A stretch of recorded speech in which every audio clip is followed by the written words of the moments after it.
This episode of Mossback is presented by the Crosscut Ideas Festival, April 29th to May 6th, online and in Seattle. There had been rumors that there was a whale buried on a mountain not too far from Camas, Washington.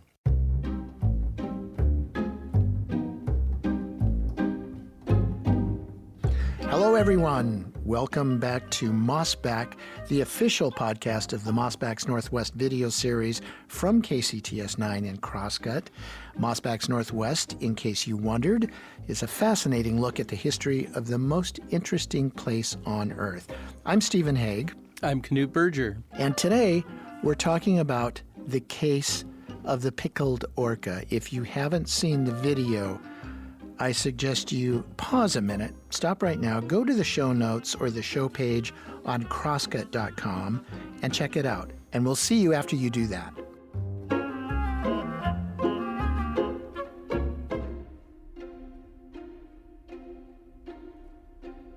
In 1931, a strange creature was spotted in the Columbia River off Portland, Oregon. People debated what it was. It was very unusual. Was it a giant fish? A whale? A miniature leviathan?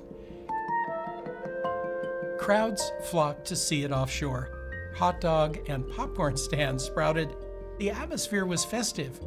Portlanders even gave the critter a name, Ethelbert. Just what was Ethelbert?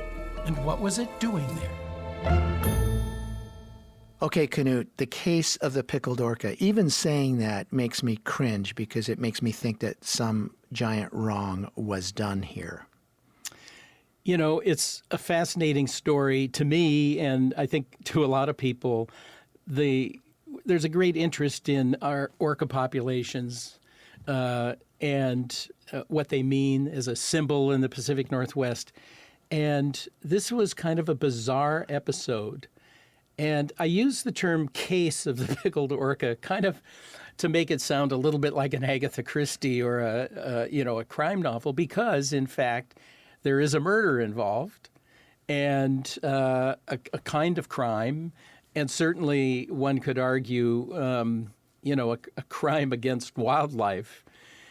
But it's a chapter that's kind of obscure that most people don't know about. Now, I've talked about it once before in an earlier podcast about sea monsters in the Pacific Northwest, because we were discussing how sometimes what people see as a sea monster is actually just something they don't recognize what kind of animal it is. And these sort of mysterious sightings of whales being in places that are unexpected get made from time to time, and people speculate about it. So set the stage for this. A creature showed up off of Portland, not too far from Jansen Beach, in a slough there, and it was frolicking around, and it was, and people didn't really know what it was. And it was very unusual to see a whale-like critter that far up the Columbia River. So that's 100 miles at least. At least 100 miles up the Columbia. Right. And, of course, back in the 1930s, the people who were probably most familiar with orcas were people who had been or were still in the whaling industry. And they were perceived as kind of like sharks. They were a nuisance. Fishermen didn't like them for sure because they viewed orcas anyway as a competitor for fish. Exactly, and the orcas weren't really understood. I mean, they were called blackfish. And so a newspaper columnist named Jimmy McCool wrote an article about this frolicking creature. Was that his real name? Columnist Jimmy McCool. That was it what just he wrote under. Perfect. I know. And at first he was referred to as Jimmy McCool's whale. Well, people flocked to the slough to watch this orca swimming around. It was a terribly polluted area. A lot of Portland sewage was getting pumped into this area, so it wasn't a very healthy place for any critter to swim. But hot dog stands and vendors began setting up for the crowds that came to this, and became sort of a circus almost. And the newspaper, people floated other names for this whale. They didn't know if it was a male or female. Of course, they didn't 100% know that it was what we call a killer whale or an orca. Moby Mary was one of the names they came up with. Oswald, Egbert. Somehow it got dubbed Ethelbert, and that's the name that stuck, and that became Ethelbert the whale.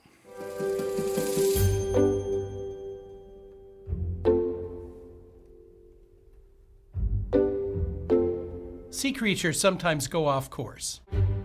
They may be exploring or lost, and when they are seen by people, they can cause a scene.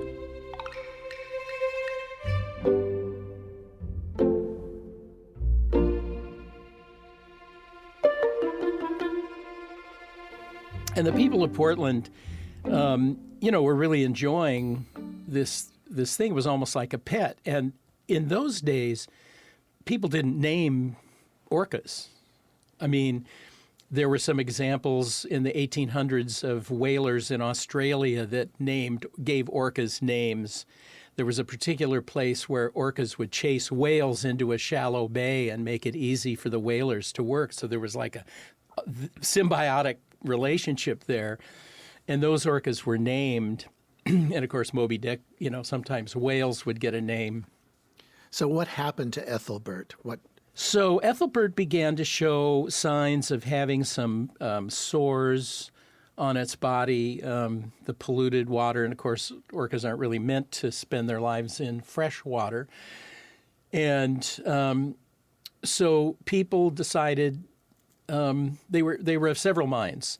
So you had one contingent that wanted to capture the whale, put it in a tank and exhibit it. You had other people who wanted to shoot it, kill it. And there were two justifications for that. One was to put it out of its misery. The feeling was Ethelbert is suffering, and the kindest thing to do would be to shoot it. And then there was another group that wanted to kill it and put it on display. Instead of a live display, they wanted to turn the orca into a sideshow, carnival type thing. How old or how big was this whale? Ethelbert was small. It was a young, as it turned out, a young female, maybe about 11 feet long. And it had clearly gotten separated from its pod.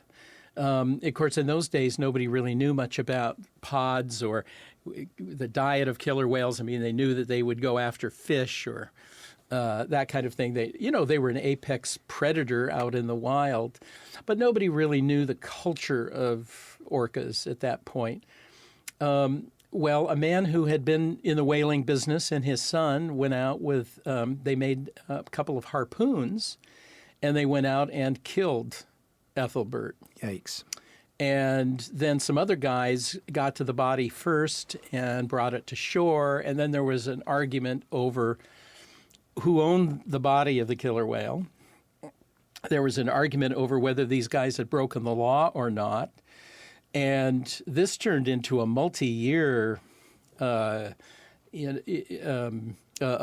conflict, basically, mostly a legal conflict.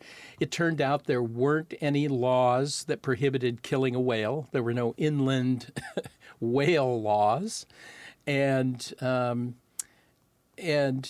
they paid a fine for it, and eventually the Lessards, the father and son who killed the whale, eventually they ended up with custody of the body. I understand the case went all the way to the Oregon Supreme Court, the ownership dispute. Yes, it did. And in the meantime, before the body was the settlement of the ownership, it was embalmed, essentially. They got, essentially all the embalming fluid in Portland together.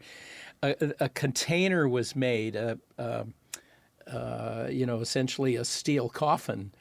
And the whale was put in there with all the embalming fluid. And then once the debate was resolved, the Lessards got the whale. It went through there was a short period in the 30s and 40s where it was displayed a few times at local festivals and that kind of thing. But eventually it just disappears out of the headlines, disappears out of history. People lose track of whatever happened to Ethelbert. The killing of the orca really upset people. I mean, there was a newspaper that said the Lessards were the two, cruelest men on earth. Many people were really outraged about it. Other people, especially people who'd been in whaling were kind of, so what, But there was a lot of curiosity. And so it's very interesting to think that, in the 1930s, there was so little known or understood or whatever. Whereas now we give orcas names, we track them, we photograph them, we keep track of every baby they have or don't have. We look at their diets, we study them. It's a whole different world now. There was a lot unknown about killer whales up into the 70s and 80s, really. Yeah, it was really much later that that they became a subject of serious study, both in British Columbia and of capture, particularly here in Washington State. So what happened finally to Ethelbert? So don't tell me she's still around. Well, in a manner of speaking, I suppose she is. So Ethelbert disappears. Nobody really thinks about it, except there was a guy who worked for the Clark County Property Department, and there had been rumors that there was a whale buried on a mountain not too far from Camas, Washington. And this guy looked at property records to see if he could get some clue. And he found a piece of property that had been owned by the Lessards and since sold. And they had owned it for quite some time. And in it, there was a provision that the new owners would be paid a certain amount of money every month for the storage of a fish, which seemed like a very odd thing to show up in property records. So this guy zeroed in, and he and his daughter went out looking one day in the general area of this property, and they stumbled across a big metal tank, and there was a preserved killer whale in the tank. So this was, we're talking now, this is in the late 60s, 1969, 1970. The Oregonian did a big article. AP did a big article about this pickled whale found on a mountaintop. Trees had grown up around where the body had been placed. Clearly at that point, nobody had buried Ethelbert. And sometime later, some guys came along and dug a hole and buried the whale. Do we know was Ethelbert a member of the southern resident killer whales, or was it a Biggs whale? Was it a transient? Nobody knows. But there's a potential we could find out. This is one of the interesting things in talking with Jason Colby, who has written a book about killer whales. He's a professor up in Victoria, knows a tremendous amount about them. There was a rumor that there was this whale up on top of this mountain, and apparently it was suggested that over the years before Ethelbert was buried, that high school kids would go up there. I don't know whether they'd have keggers or whatever, but they would go up and see the whale. So, apparently it was somewhat known in the local community at some point. And there's also a suggestion that maybe some people had taken some of Ethelbert's teeth as souvenirs. Mm. And the whale experts I talked to said, well, those teeth would be very interesting now. If they could verify, if they could get a hold of one of those, it would be valuable because at least they could probably tell what Ethelbert's diet was. And that might suggest what community the orca belonged to.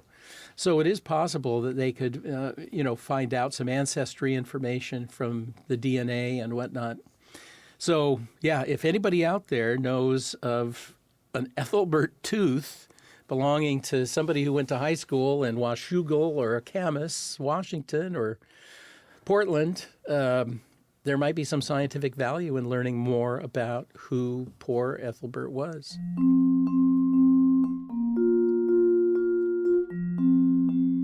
We'll be right back after this message.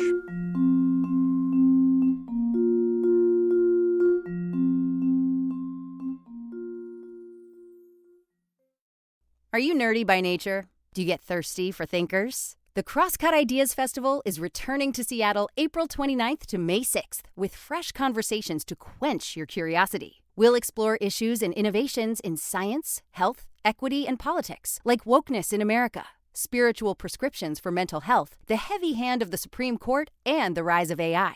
Join Michael Barbaro, Audie Cornish, Eric Holder, Deepak Chopra, Ibram X. Kendi, Andrew Yang, and more. Tickets at crosscut.com/festival. You mentioned it was the first time that we've named a killer whale, at least. But it brings to mind the story of Namu, another whale that was named. Right. Yeah, so we actually did a Mossback's Northwest episode on Namu back in, I think, season 1. It was an early season. We went over to the Burke Museum where they have Namu's skull. So Namu was not one of the very first killer whales that was captured up in Canada, brought here to Seattle, and exhibited in a pen on the waterfront. As a kid, I went down and saw poor Namu. Was there basically just kind of coming up, taking a breath and sinking, and it wasn't like the kinds of spectacle things that you see today. But it, Namu became famous briefly. They made a Hollywood movie about Namu, and this was a very exotic thing. But the captors of Namu began to capture other whales. Well, there was Shamu. Yeah, there were a host of them. I mean, there were literally, they captured scores of whales, right. And at least one of them is still alive and in captivity, and that's Lolita in Florida. And she was captured up at Penn Cove, part of a very infamous whale capture by Ted Griffin. Yeah, right. And that was the wholesale rounding up of killer whales for carnival show purposes. Right. It was a commercial venture. It was to sell them to people who wanted to display them in marine shows, and there were quite a number of whales that were killed in the process. It wasn't a benign thing by any means. It caused a tremendous amount of outrage in the community, and eventually, such things were made illegal.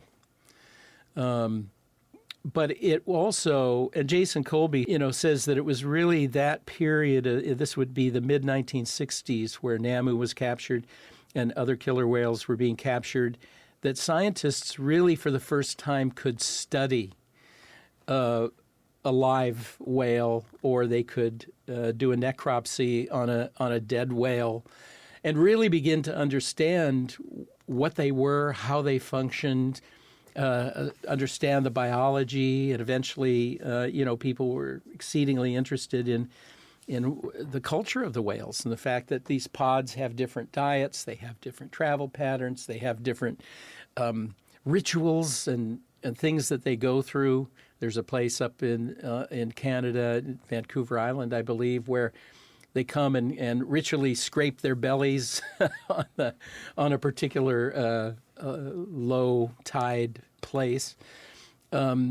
So we now have a much greater understanding. Well, it's an interesting and cruel irony that the intelligence and sophistication of these animals were only discovered after they were captured and, trained to do tricks.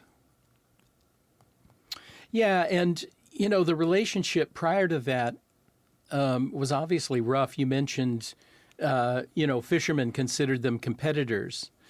And one reason for that, even kind of here in Puget Sound, is that whales would sometimes go up salmon spawning rivers, to get fish that were that were abundant, and there was this, this sense that they needed to be put down. So after Namu died and was autopsied. Namu lasted for how long? Oh, in captivity it was only about a year. Wow. It was very brief. Yeah. And the filth in Elliott Bay is part of the reason. There was sewage and whatnot, so it was in this pen, but it was sort of like Ethelbert. It was in a very unhealthy environment from many perspectives. So, while it was kind of made a hero in this movie and everything, it was a very, short captivity full of suffering.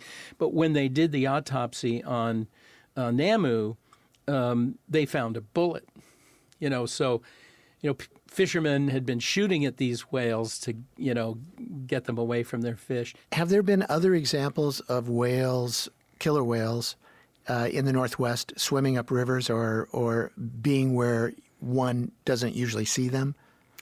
Yes, as a matter of fact. And if I would never have known this until I started looking for it after I heard about Ethelbert. So there is more than one account in newspapers of whales, sometimes more than one, coming up rivers. I found at least two examples in the Snohomish River. And then one example that I would have thought would be more sort of legendary, but it actually happened. There were accounts in both daily newspapers about it. A so-called blackfish swam through the locks. It followed a boat into the locks and then swam into Salmon Bay and was there in the ship canal. And it was kind of exploring around. It was diving under houseboats and that kind of thing. And, people were, completely fascinated by this visitor. There's an attraction. Can you imagine a killer whale waiting for the locked doors to open along the lineup of boats and then being penned in the locks while the transfer is done? Well, and that's essentially how that whale got out. It followed a boat back in and got out that way, and just in the nick of time, too, because there were a pair of guys who heard about it, and one of them had a harpoon gun mounted on a speedboat, and they came racing over to shoot this whale, and it got out of the locks just in time. And what year was this? Early 40s. Man. So, yeah. Yeah. So the circus-like atmosphere around Ethelbert and certainly Namu is a foreshadowing of what's to come, the capture of orcas for carnival-like purposes, right? Yeah, well, that's the interesting thing, because the experience with Ethelbert didn't stimulate the idea of going and capturing orcas. But as you say, it foreshadows the Namu experience in that it was an orca that was named, which was highly unusual, certainly outside of indigenous circles. Namu originally was caught up in some salmon nets. Is that right? Of a fisherman and then sold to Ted Griffin? Yes, essentially, yes. It was an inadvertent capture that somebody was able to turn into a commercial venture. So with Ethelbert, the whale becomes a spectacle. People decide to cash in on it. There's a strategy to capture it. It ends up ending tragically for the whale, who is swimming in a place that is not healthy for it. The public is divided between those people who want to capture the whale and those who simply want to watch it frolic in the Columbia River. So all of the problems that were raised in the Namu era, where essentially the capture of killer whales was being industrialized, done on a mass scale, where The more whales you could capture, the better, because there was a market for them. And they figured out ways of keeping them alive until they could transfer them from one place to another. Ethelbert is sort of all those features of human exploitation, human curiosity, are present in that earlier event. Yet most people who know orca history don't know anything about Ethelbert.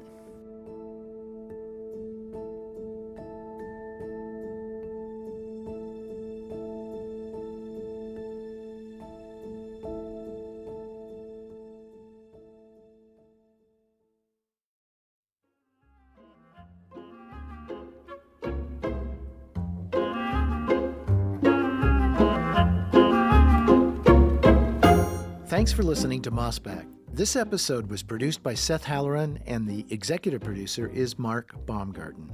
If you'd like to check out more videos from Mossback's Northwest, you can find them all at crosscut.com or kcts9.org. The video series is now in its 7th season. A new episode airs on Seattle's PBS station, KCTS9, every week through May.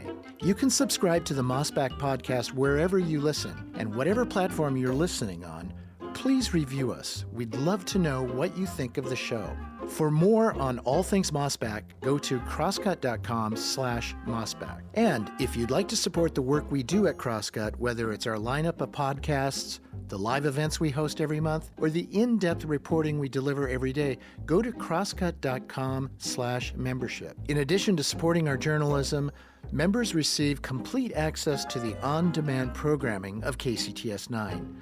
And being a member means you can sign up for an exclusive weekly newsletter from Knute Berger, where he offers greater insight into his latest historical discoveries. For the latest political, environmental, and culture news from the Pacific Northwest, visit crosscut.com. Mossback is a product of Cascade Public Media. I'm Stephen Haig. We'll be back soon with another episode.